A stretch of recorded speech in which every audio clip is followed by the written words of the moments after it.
What's going on, everyone, and welcome into another episode of Expected Bets 4. On today's episode, we'll be breaking down the slate from March 21st. Looks like a good slate on paper. We'll touch on 6 of those games. Before we get into that, let's bring in the rest of the crew here. Betzky, how we doing? Good. Oh, man, I saw Dune 2 last night. Super solid. How was it? Super cool. Really cool. I need to see that. Yeah. How long is that? It was like 2 hours and 45 minutes, but it didn't feel like it at all. Okay. Pacing was really good. You probably don't need to see the first one, but I mean, obviously you should. Way more exciting than the first one. I loved the David Lynch Dune when I was a little kid, but I don't think I ever really understood what was going on. I just thought it looked cool.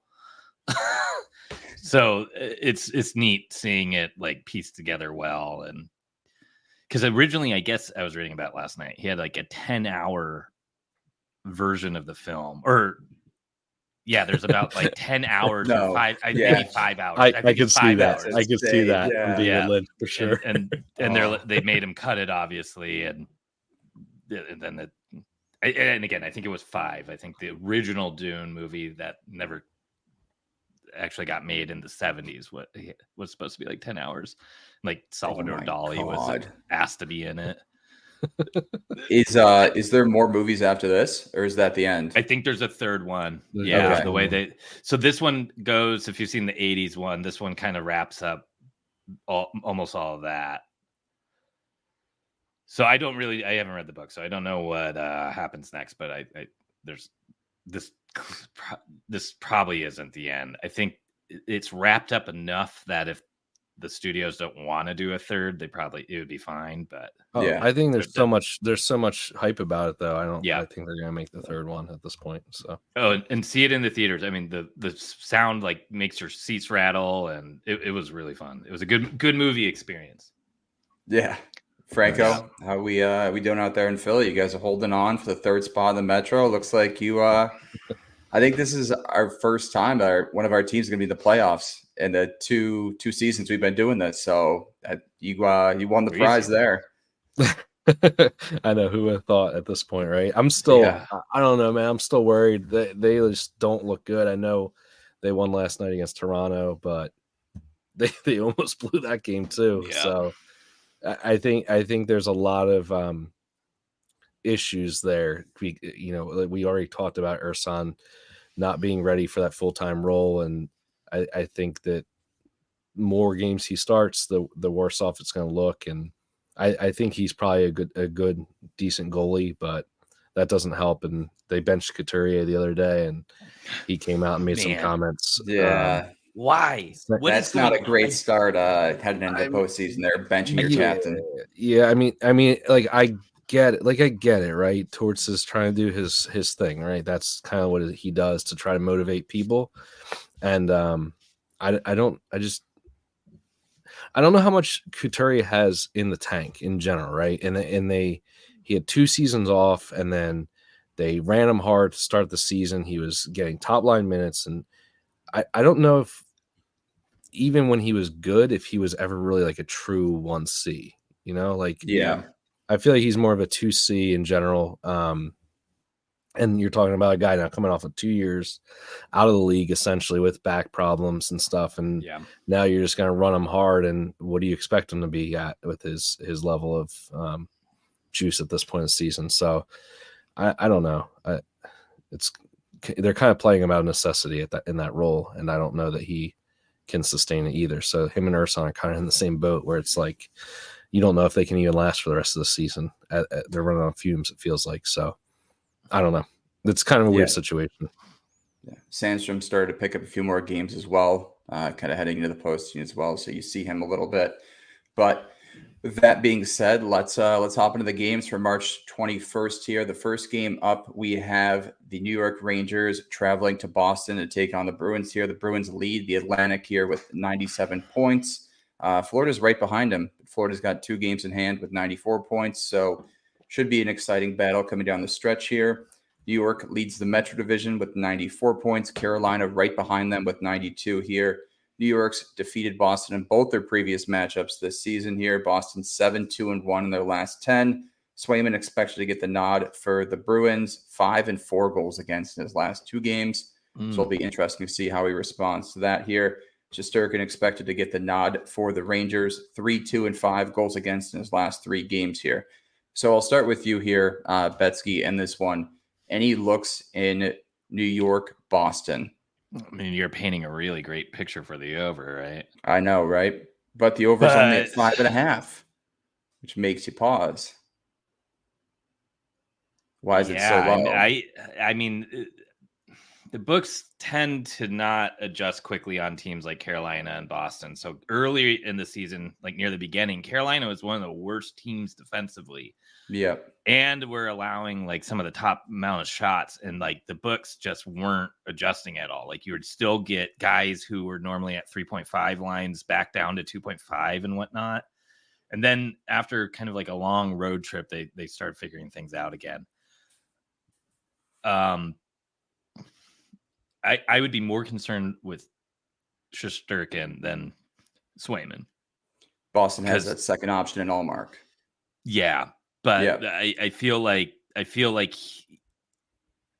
he can bust a slump or a trend of allowing more goals way quicker than most goalies in the league.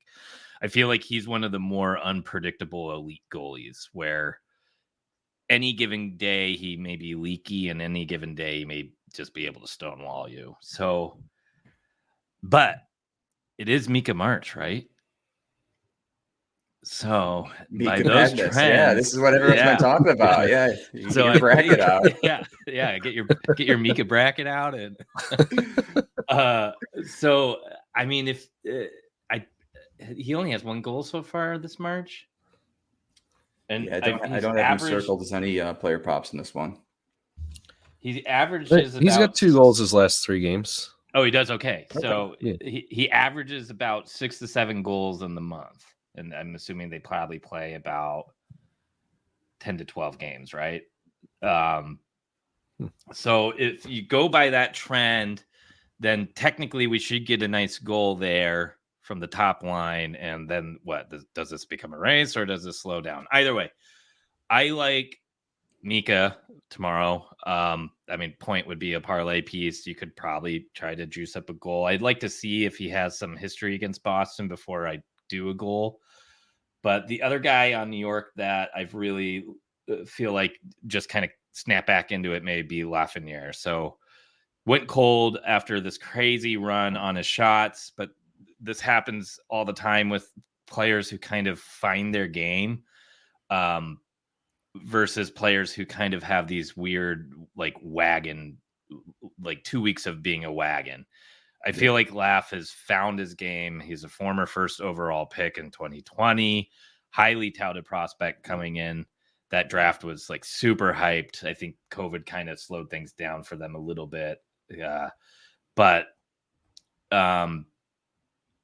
I kind of want to get right back onto his shot. So I think he missed 2 or 3 games in a row after hitting like 8 straight. And then last game he played, he snapped right back into having a 4-shot performance with a ton of attempts. Boston's been fairly leaky against shots.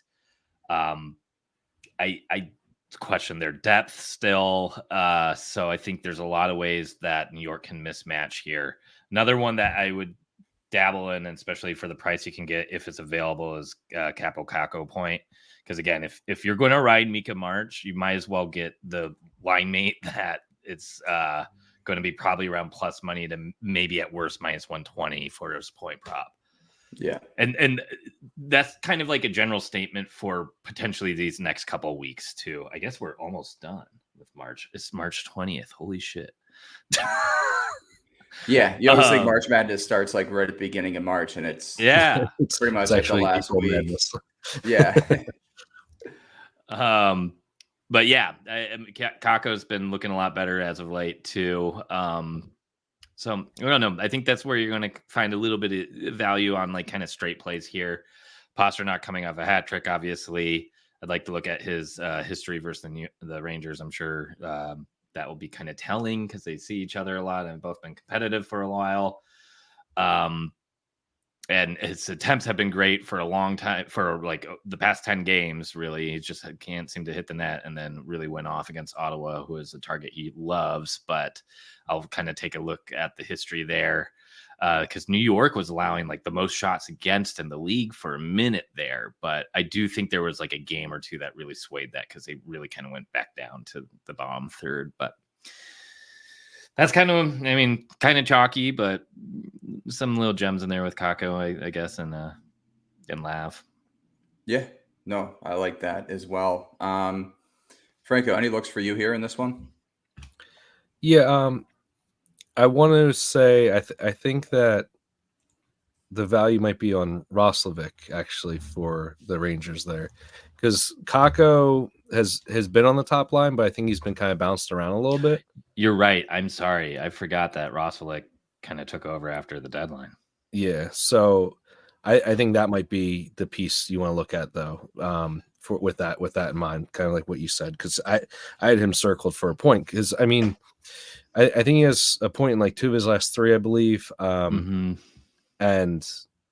he's starting to kind of fit in a little bit there. He's shooting a little bit, not a ton. I know he's been missing that a decent amount, so he's not been that wagon he was before that trade, unfortunately. But I think he's starting to kind of fit in a little bit there. And like you said, if Mika's going to score, hopefully he gets involved in it. So I like that as the pivot there. And the other piece is Fox. I feel like they've been offering his point prop's been like -140, -135 area. And for a player like him, where he can sometimes score, I know he's more of an assist guy, but he's kind of sneaky on the power play and jumps in a lot, where it kind of worries me going too heavy on the assist too much. So if I can get his point under -140 pretty much anytime I like him in a matchup, I'm going to hit it. So, and I think because it's Boston, I think we're going to get that. I think we're going to see like a -135 probably. On top of it, he's like in the 70 percentile for hitting on a point on away games versus home, where he's closer to like 50%. Yeah, I love that. I don't know how that skipped my mind. Yeah, it should not be. It should not be bettable. It should not be bettable. You know, it was like -180 the past couple seasons. Yes, yeah, that's where he should be. -160 in a negative for an assist, not a point. Yeah. I mean, we have seen that before. We've seen his assist be -150 before. So why the hell are we getting point at -140? Like, I'd rather take that insurance. I know a lot of people will shift to the assist once. Yeah, but -140 is like right on that cusp for me, where I'm like, you know what, I'll take it. So that will be where I'm going to look there. And then Zacha on the Boston side. Yeah. I mean, dude, if you're going to bet any pasta props, I don't know why I haven't bet this guy at all. I've seen you hit him a few times, Gator, and I'm just like, he hit again. And I just, I don't know why I'm not betting this guy every game, man. It's crazy. The thing too with Zacha too, it's perfect. Like, you don't have to really decide between a goal or an assist at this rate, because he's kind of split across his last 10 games, 5 goals, 6 assists here. But I mean, his point prop in half these games is still 130, like 135. It started last game. It did creep kind of into that -140 range. So I'm worried that kind of the books have caught on and we're going to be a little bit priced out of the Zacha point here. So that's the only concern I have here. But another guy on the Boston side, DeBrusk, has started to pick it up as of late as well, too. 10 points in his last 10, 4 goals, 6 assists. So I like him as well. He's been quiet for the majority of the year, I feel like. So I don't mind him as well. And I think he is a little bit better priced than Zacha at this point, which is kind of crazy to think about. Yeah, and I think given the 5.5 over under, we're going to see some value. I don't think Zacha is going to move past that -130 range for this game. Next game, whoever they're playing, I'm not sure. That's where you're going to see it, -140, -145. But I think given the matchup, you're going to get value on both Fox and Zacha here, despite them not. In reality, they shouldn't be bettable. Let's put it that way. Yeah. Panarin's even line at 1.5 has started to hit recently too. He's got 15 in his last 10 here, 5 goals, 10 assists.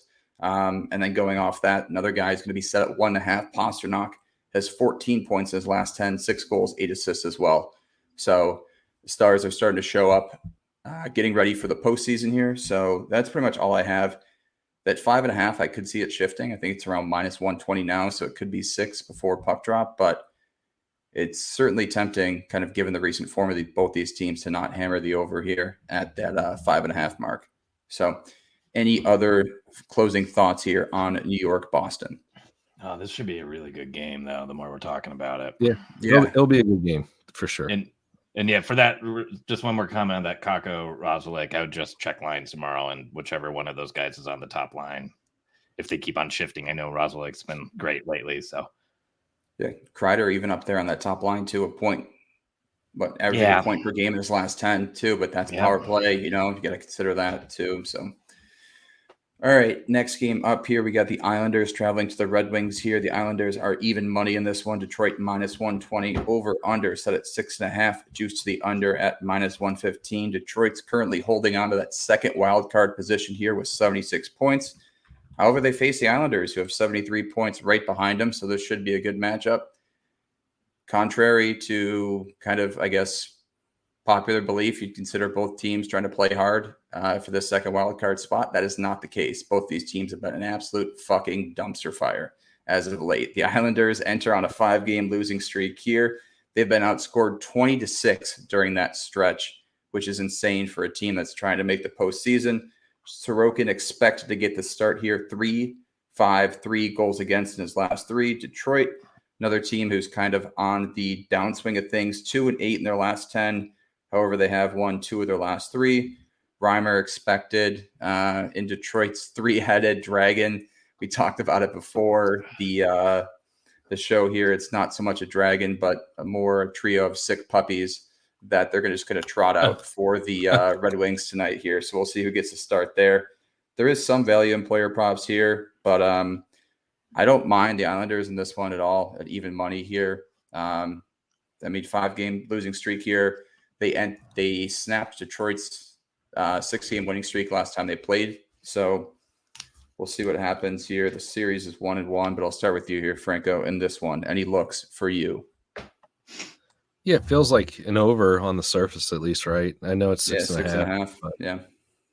I mean, like you said, both goalies have been struggling. Both defenses have been struggling.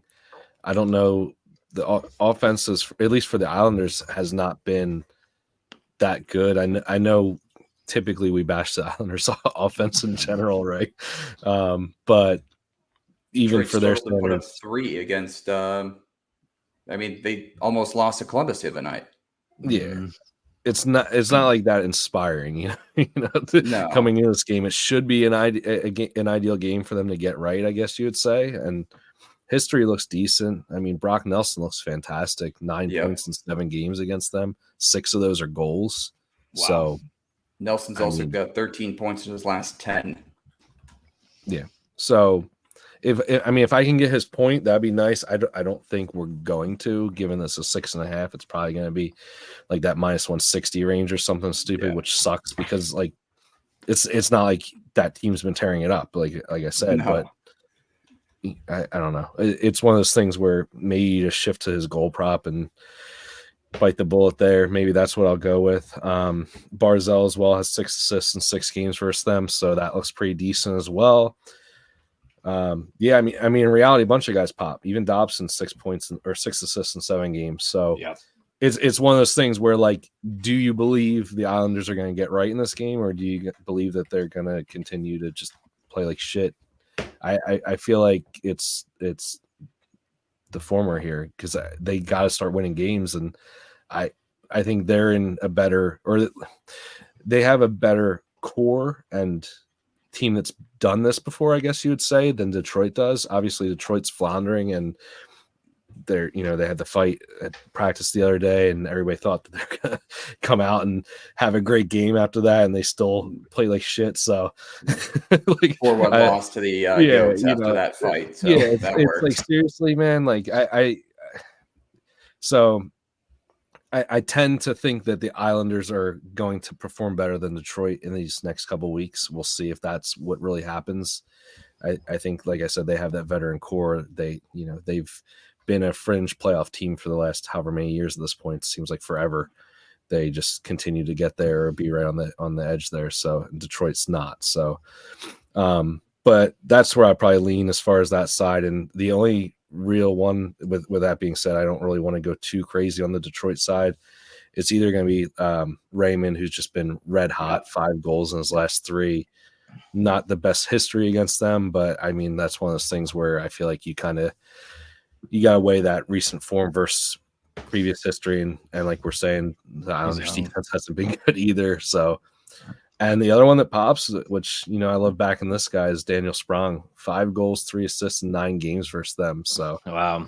I don't know why the hell he pops against them, what the Islanders did to him, but he's probably the best history of all these guys on the Detroit side. So he hasn't been particularly great recently, but we know what kind of player he is. He's a guy that just doesn't get a ton of minutes and somehow just is productive out of nowhere. So I think you're going to see some value for him if you're going to go on that Detroit side.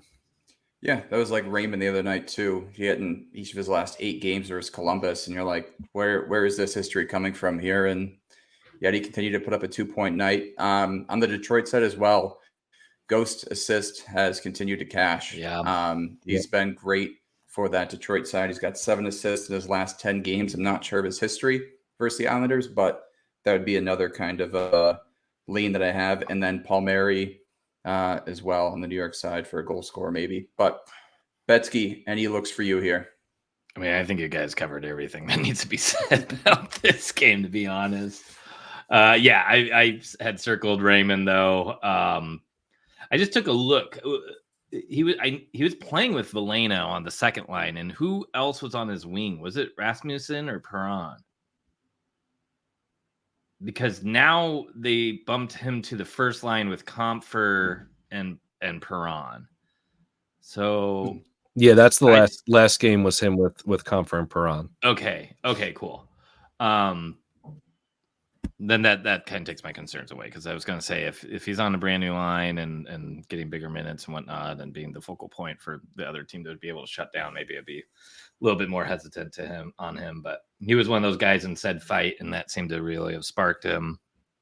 So yeah, I'll probably keep on riding that Raymond train for a little bit, especially if he get it at a bettable price. The other one I would probably look at on the Islanders side that we haven't talked about is Horvat shots on goal. Detroit's been so leaky to centers, and it's one of those things that a lot of times centers will get bumped up. So I'm assuming we'll see him at 3.5. It has scared me off the past couple games, and this time it will not. I will roll with Horvat tomorrow. I'm almost fairly completely certain, but we'll see. Maybe there'll be something in the charts that scares me off, but centers have just been rolling against them, including guys like Cole Sillinger and stuff like that. That's another that we talked about, I think, our last podcast of Sam Bennett, when you bet his shots on goal too, and there's always just a little voice inside your head that says, "Are you sure you really want to do this?" Yeah, spend your hard-earned money, and but yeah, no, I do like that look as well here. The next game up here, we have Franco's Flyers taking on the Hurricanes here. Philly plus 195 in this one. Carolina minus 238 here. Over under set at 6. Philly 5-4-1 in their last 10 here. I was looking at Philly's schedule coming up too. It's brutal. So they have Carolina, then they have New York, then they have Florida, then they have Boston. So, I mean, you're just playing, you're getting ready for the playoffs at least, a little tune up before you guys make it. So, and then on the opposite side of things, Carolina's been rolling 8-2-0 in their last 10. They're on a 4-game winning streak here. Carolina is returning from a 3-game road trip here. Betzky, I know it's kind of an angle that you like to target here of teams returning home, but Carolina has looked damn good in their past few games here. So curious to see how you attack that. Anderson as well, after returning from injury, had a few rough starts, but he's allowed 2 or fewer goals, in his last 8 starts. So he's been great. The only issue is Anderson in the playoffs, I guess, again, which has been a issue in the past. So I'll start with you here, Franco, in this one. Any looks in Philly, Carolina? Well, just to look at a little history here, the Flyers are 1 for the last 1-9 in their last 10. against Carolina. So that's how we'll start things off there. Okay. Very good.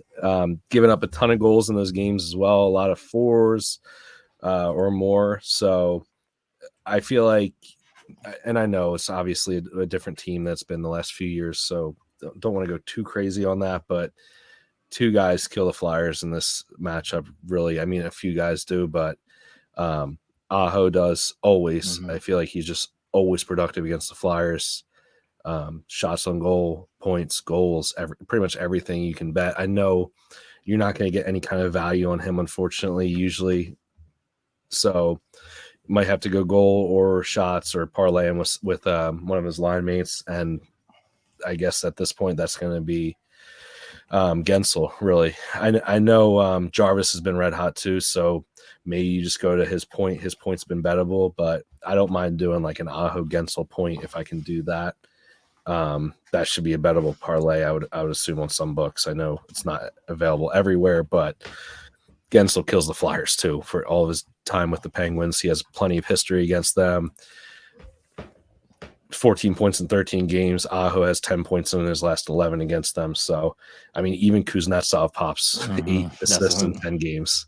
So it's like, I mean, really, it's kind of one of those things. I always hate betting Carolina props because they're so freaking deep. And I know recently it's been kind of the top line being a little bit better than everybody else, but I feel like at any point that can kind of shift, and it's just the floor drops out on you when you start being like, oh, I'm going to bet Jarvis every game because he's been productive, or I'm going to bet Aho shots because he's been good these last 3 games or 2 games, whatever. So I'll just say be wary with that in general with this team, because I mean, at this point, with the addition of Gensel now, I mean, they have, I know their third line is not like that big goal scoring line with Stahl and Martinook and Fost, but there's those stretches during the season where that line is randomly productive as hell and they're scoring goals, and that Aho line just goes quiet. So hopefully it's not tomorrow when we do these bets, and it'll be Jarvis or somebody from that top line. But I mean, Jarvis points been bettable every game. Yep. He's like -120, -130. Yep.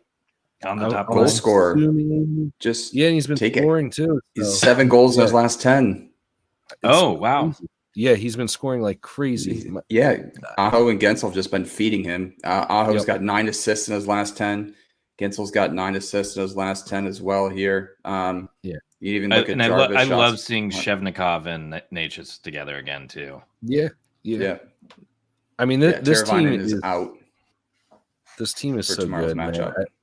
I know that they still really truly don't have that like pure goal scorer guy, and we've kind of harped on that in seasons past. But I mean, when you look at them from top to bottom, I don't like really love the fourth line, but they have their place, I guess you would say. But those 3 lines can score, and this team's ready for the playoffs. I just hope they get the goaltending this year to get them where they need to be. But I'm not really looking at too many Philly props. Let's just put it that way. I would only be looking Carolina props, maybe team total, maybe a team total in reg, maybe goals against, however you can get your bets in on Carolina. That's where I'm going to be looking. Let's put it that way. Yeah, so speaking of Carolina, their offense has been red hot in their last 10. They're averaging 4.1 goals for on the season. They average around 3.4. Philly's defense has been worse as well in their last 10, giving up an average of 3.5. On the season, they only give up an average of 3 per game. So should be interesting to see who's in net too for Philly as well. It looks like Sandstrom's going to get the nod after Urson did last game. So something else to monitor there. Betzky, any looks for you in this one? Yeah, I'm all about Kuznetsov right now.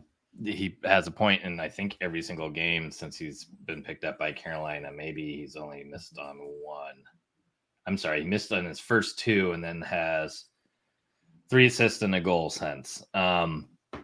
His shots have actually been all right. He's had 3-4, 3-3, and then had 1 against the Islanders last night. It's a kind of a weird angle, but I feel it's a little tough on shots, so I don't know if that's exactly what you would want to go after tomorrow, but keep that in kind of your back pocket for better matchups against centers, especially if, maybe they get Detroit or somebody coming up. Nature's shots on goal has been one of the best parlay pieces that you can get right now. It's kind of a set it and forget it. I think he's only missed in one of his last 10. He's just been ultra productive with his shots. Just again, really nice kind of wagon piece, and kind of highlighted these types of props that you just ride until it ends. But he's done this last season. He was really slow to start this season, and it seems like the chemistry is there, and he is just firing it lately. So yeah, and I mean, as you mentioned, Jarvis on the top line, he was minus 120 yesterday, had 2 goals. I imagine we're going to get an all right price because it seems like books are respecting maybe Philly a little bit too much. No reason. Yeah. So I'm not really going to touch any Flyers things either. If anything, maybe like a Farabee point, or Frost has been hot recently. Ellis as well has been good for Philly as of late too. Can you even get those props? Ryan Ellis props? Wait, Ryan Ellis. No, never mind. Yeah, that was, I had him circled, but yeah, that's my bad. That's on me. Real quick. That's on me. Kuznetsov shots. Is he at 2 or is he at 3? He's at 2, so you can alt it to 3 potentially. So just a heads up, I looked at his history versus Philly. It's 2-3-4, 2-3-4. His last, was that 6 games? So that 2 is awesome. I would love that as a piece. Maybe go him 2 and Nature's 2 or Nature's 3, whatever. They're ladder them both, 2 and 3, and then 3 and 4. I love that. I'll be using him as a piece for sure tomorrow. So Washington's only 3 points behind Philly for that third spot in the Metro. If they jump him, Kuznetsov would face off against his former team in the first round. Wow. That would be a great matchup, wouldn't that it? Will be like he will be the guy every NHL capper is on after like the second game of that series. Yeah, so people kind of put it 2 and 3 together. Washington's got 2 games in hand on him and 3 points behind, so it is a possibility. Now I'm rooting for Washington to make it just for that. Yeah, that would be insane. All right. Here, next game up, we got Nashville traveling to Florida here. Nashville plus 160, Florida minus 192, over under at 6.5 here. Nashville 8-2 in their last 10 games. Florida 7-3 in their last 10 here. Nashville's in that wild card 1 spot out west here. Florida 3 points behind Boston, but they do have 2 games in hand here. I'll start with you here, Betzky, in this one. Any props or sides that you're looking at in this one?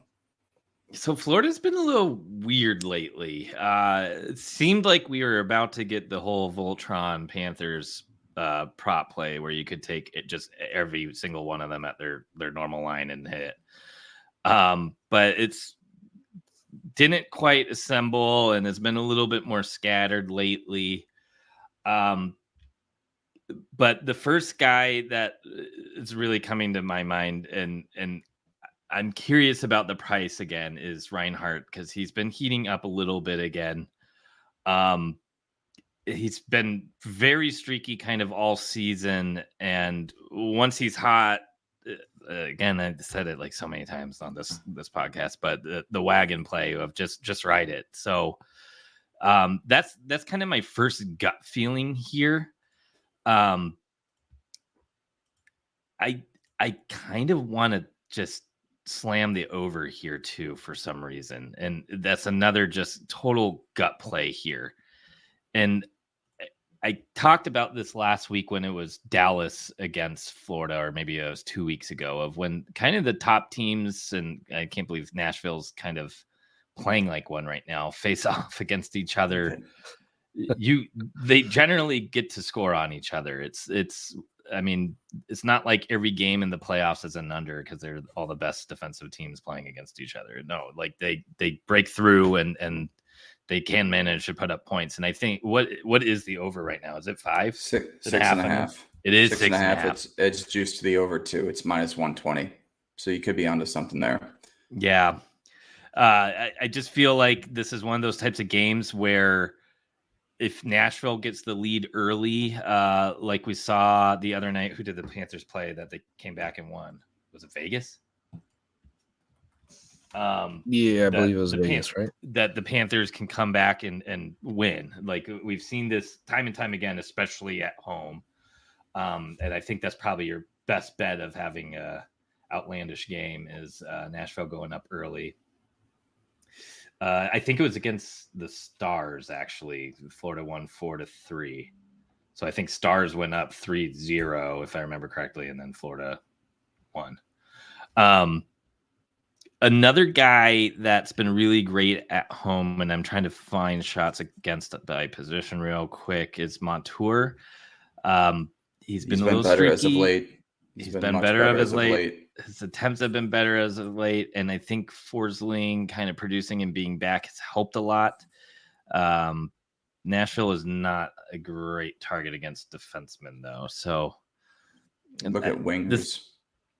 That'd be Nashville's target. They've been it would. So that would lead me to go for that Reinhart piece, even if it has to be a parlay piece. And then Tarasenko's been a tough cookie lately. He started red hot. It felt like this was going to be a play that was going to be really solid for now until the rest of the season, but has really cooled off. Don't forget he played on St. Louis for a very long time, has a lot of familiarity with Nashville, though. So he may be good for a point, especially since he's missed his past couple games. And I'm all about those kind of next day betting and bounce back opportunities. So that may be one to look into as well. I'm going to pull up his history. As far as the Nashville side, I mean, Yossi Assist has been out of control lately. Again, if you believe that this thing's going to go over, why skip it? I was kind of cooling off on his point or his assist prop. I know there was a ton of value there, but he had a game where he only had 2 goals, no assist. He scored again last game, but then managed to get an assist or maybe 2 after that. Yeah, they had eight points. That was yeah, he had a few there too. I had Novak point in that one. He finally got a goal with the 8th one. So I was like, dude, it took you long enough, like Jesus. But it made me sweat. Yeah, those are those games where you're sweating and you're like, come on, man. God. Like you guys have 7 goals. And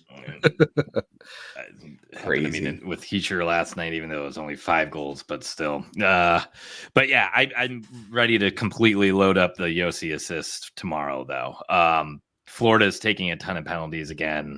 This is definitely an old habits die hard situation for this team because at the start of the season they were very disciplined. Now they rank second and first over the last 10 games for power play opportunities to their opponents. So maybe lean into anybody on that top power play unit for Nashville, maybe even on the second, because they are definitely going to get some extra minutes there. So yeah, Yossi assist, I love. I need to take a double check Montour shot attempts. If those are kind of sky high still, I may dabble because you're going to get a great price against Nashville. And then Reinhart, whether it's a parlay piece or just in that bettable range, that's probably something I'm going to be looking at. And then I want to pull up Tarasenko versus Preds. But I feel like anybody playing with Barkov and they don't have a point in 2 or 3 games straight is due. So, yeah, too. And another look that's kind of flown under the radar for the Nashville side has been Nyquist assist as well. He's got 11 assists in his last 10 games. Yossi only has 10. So a little bit better price that you're going to get on that one as well. Forsberg's been phenomenal in his last 10 as well with 15 points here. Even Brady Tkachuk assist, 10 assists in his last 10 games as well. So another look on that side. And going back to your Reinhart point, Reinhart has 9 goals in those last 10. So I like that as well. Franco, any looks for you here in this one? Yeah, I won't go too crazy because I think Betzky covered it mostly. I might even go 2 points with Yossi, though, just because I feel like that's where you get the value with him as well. You can kind of get covered with that goal just in case he gets one, and then maybe he gets an assist late and stuff like that. So I feel like he's been hitting his 2-point prop again the last few games. I kind of was hitting it earlier in the season and then laid off a little bit because he stopped kind of reaching it. So again, if Florida's giving up a ton of power plays, that's only just going to feed into that. So I don't mind Nyquist's point either. I know you said the assist, but his point's been bettable as well. And I think given the matchup, that'll probably be around minus 130-ish as well. So that's probably not a bad look. And yeah, I mean, I know you mentioned Reinhart shots, but I might go to his goal as well. He's been scoring as well again. So I don't mind that. Decent history against them, 3 goals in his last 5. And like you said, playing shot volume against them as well, averaging almost 4 shots a game against them. So he's going to be firing. He's feeling confident again. He's firing in general. So like that look as well. I don't want to hit Bennett, although he does look good as well with the history against them. He averages almost 4 shots a game versus them as well, and 8 points in those 5 games as well against them. So maybe you pivot to him. There should be value, but again, it's kind of scary. I do think this is an over game, though. I think kind of pick your props. Hopefully you get one, and it's not a game where you see 6 goals and it's not your guy. So I think you can kind of splatter the board, so to speak, in this game, and you'll be coming out feeling pretty good when it's all said and done. Yeah. Tarasenko has 37 points in 42 career games against the Predators, and he has 0 points in the last 5 against them. So we're really talking about 37 points in the last 37 games. So he's ultra due then. He's like super due. Super due. It's funny. And going back to your Montour point as well, I just pulled up his last 10. So he's averaging 5.5 shot attempts across that span and 3 shots on goal. So that's all I have in this one here. Next game up here, we got Buffalo traveling to Edmonton. Buffalo plus 180 on the money line here. Edmonton minus 218. Total set at 6 here, juice to the over. This is Buffalo's 4th game in 6 days. They played last night against Vancouver. In that first period, they looked dead. It was a back-to-back, but this team looks like it's kind of slowly running out of juice here. They did turn things around a little bit in the third, put on some pressure, made it a 3-2 game. But, I don't know what to think of this team. Edmonton's 7-3 in their last 10 games here. So they've been rolling as well. Looks like it's going to be a UPL Skinner matchup, which is the 2 best goalies for each team as well. So I don't know. The total at 6 here is interesting. These teams did play on March 9th where Buffalo beat them 3-2, but Buffalo was at home. So that's all I got in this one here. Franco, I'll start with you. Any looks in this one? Yeah, I kind of want to go back to Byram here. I know he was red hot to start for you guys and then kind of cooled off. Not the best history versus them, but I think if they're going to continue to offer his prop, I feel like there's like that. It's like this weird thing, right? Like the guy comes in, you would think his prop would be available. It's not. He has like 3 or 4 like great games. They're still not offering his prop, and then finally, magically, one day it pops up, and you're like, "Hammer it! Finally, they give it to us." Yeah, and then he does nothing, and you're like, and then you might even come back to it again, and the same freaking thing happens.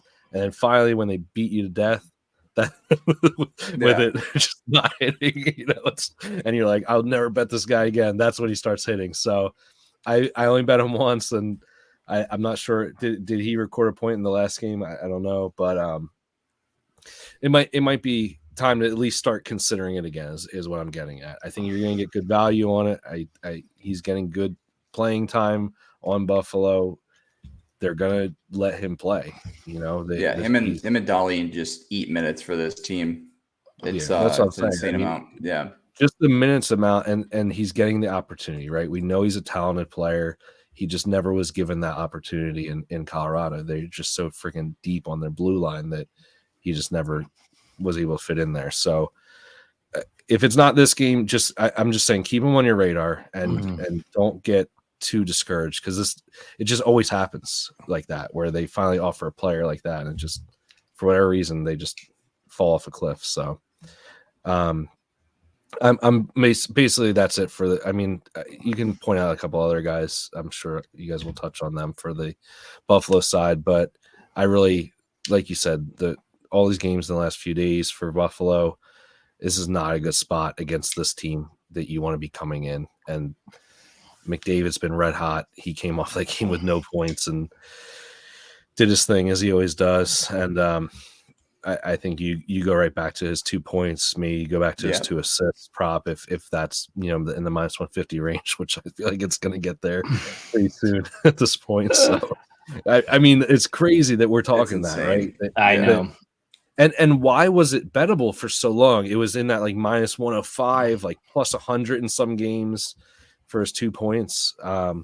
So we'll see where it's at tomorrow. I don't mind the 2 points if it's bettable. If not, I'll just shift to his to assist there. So one guy's kind of been cooling off a little bit has been Hyman. Like if I know he has 3 goals, but that was a hat trick, right? And if you look at his chart, it's been like really poor, I guess you would say, over his last 10. I think he's only hitting like 3 of his last 10 or something like that, or 4 of his last 10, which he had that nice stretch where he was just getting a point every game. So maybe this is his game where he kind of gets back into it as well. So I might look at something there, maybe his goal prop or something. I know his point prop's never going to be bettable. So, and I mean, do we still get Kane revenge with Buffalo? I looked at that, and it's not like the numbers don't really pop. Not. Yeah, it's not. No. I didn't think it did. He wanted out. Yeah, and I feel like revenge only works if it's like a bad situation. Like the Matheson one, getting traded away from Pittsburgh is perfect, because who the hell would want to be traded from a good team like Pittsburgh, or at least relatively at the time, to Montreal, right? Whereas getting out of Buffalo when they were bad is probably like a good thing for anybody. So, yeah. So I don't know if there's revenge. I think it was a mutual breakup. But with that being said, is he still going to be on the top line again? And I know I saw a few people hop on him late when he got announced on that top line last night, and of course he doesn't record a point. Yeah. So if he's on the top line again, and if he's still bettable at like that plus 100 or minus 110 range, I don't mind that either. But I feel like they're going to juice the hell out of it, because now the books know. So we'll see what happens there. Even a Tage prop for his point has been bettable the past few games around that minus 125, minus 130 range. But I mean, he's been better away this season in general, and has pretty good numbers as of late. I don't mind that as well, given kind of the amount of minutes they have. But that would be kind of the only guy I look at. Skinner has 9 points his last 10, but he did just have that huge game. So chart's a little skewed on that one as well. And yeah, agreed. Just McDavid 1.5 points. I mean, yeah, just bet every game. Yeah, it's insane. Betzky, any looks for you here? Yeah, I mean, I like the McDavid one. The one that really stands out for me is Bouchard assist. He has hit in 4 straight games with 5 assists in those games.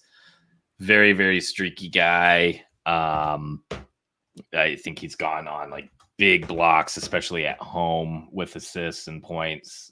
So when it's hot, ride it. I've been struggling with Buffalo props lately. Cousins was finally getting consistent, and then I think I missed that train. I think I got one of those games when he was stringing those together.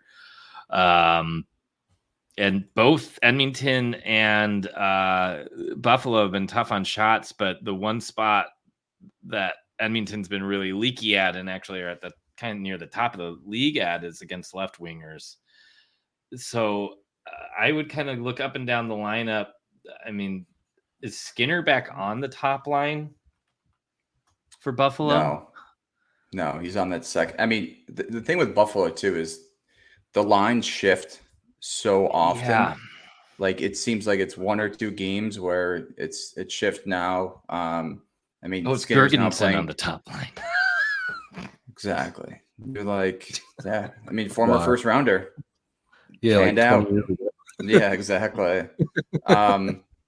Yeah, I don't know. I mean, this Sabres seems so difficult to figure out in general. I mean, this season, so it's proceed with caution. The other thing that I was looking at too, in terms of, is UPL saves. So Edmonton I has, like that. Yep. So Edmonton's pretty much averaged 32 plus across their last 5 games here. Shots for. Buffalo's given up 33, 32 in their last 2 games on this road trip here. And they are not, I mean, there's really a day off in terms of recovery, and Edmonton's probably going to pepper them with shots. So if you curious to see what that line is, maybe like 28.5. No, you're going to see 30 high, 20, 30.5. 30, guaranteed. But I would hit it. You know what's interesting too? I didn't realize this. Buffalo has the 12th worst penalty kill over the last 10. I felt like they've been pretty good on special teams all season. Oh no, our power play is horrendous. Well, not your power play. I thought your penalty kill's been decent all season. Special teams. So McDavid power play point at like plus 100 or whatever it is. Yeah, usually. Yeah, it's probably not a bad luck. Yeah, or the Bouchard power play point for plus 150 or whatever it is. Take them all, sprinkle them all. Yeah, especially with Buffalo being so damn tired too. I can imagine they'll potentially take a couple more sloppy penalties than they typically would, and that PK may be really, really tired. Yep. Yeah, they've taken 5 penalties in their past 2 games. Yeah. In each game. So they took 5-5, 2, 4-4. So this is such it's a bad spot. I was looking at like a Edmonton and regulation win here, but I think that's good. I think it's around minus 160. So I don't love it here. If anything, maybe like a first period line. So I don't know. But minus 145 for Edmonton in regulation. Don't hate it. But yeah, the UPL safe is probably where I'm going to lean in this game as well. All right. I got one for you. I just from DK, right? So race to 4 goals is plus 110 for Edmonton to win. If you want to go a little juicier, race to 3 goals is minus 140 for Edmonton to win. UPL has been so good as of late, though. That's the only concern, is that I could see this being like a 3-1 game where Edmonton puts up 35 shots. Yeah. You know, he's been fantastic for him. Like, which is I just crazy worry to about see that penalty kill. Those penalty kill stats are making me feel like this could be. I mean, I'm surprised to see it over 6 in this game, to be honest with you. Yeah, that's fair. All right. Any other closing thoughts here? No, yeah. I feel a lot more comfortable and ready to go into the slate tomorrow. Yeah, it's crazy because we were talking when we sent the list earlier this week or the other day for these games. It's like I don't know. It felt weird, but after talking through these, I feel like I like a lot more than I thought it would. I don't know if that's a good thing or not. Yeah. This big slate, you can end up with 8, 6, or 7 plays real quick. I feel like, especially tomorrow.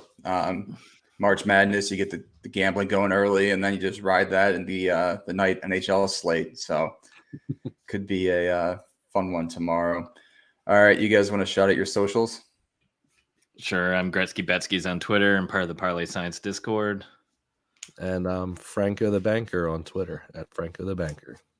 Awesome. As always, you can find me on Twitter at Gator Betting and our podcast at Expected Bets 4. We appreciate everyone for listening, and we'll talk to you guys next week.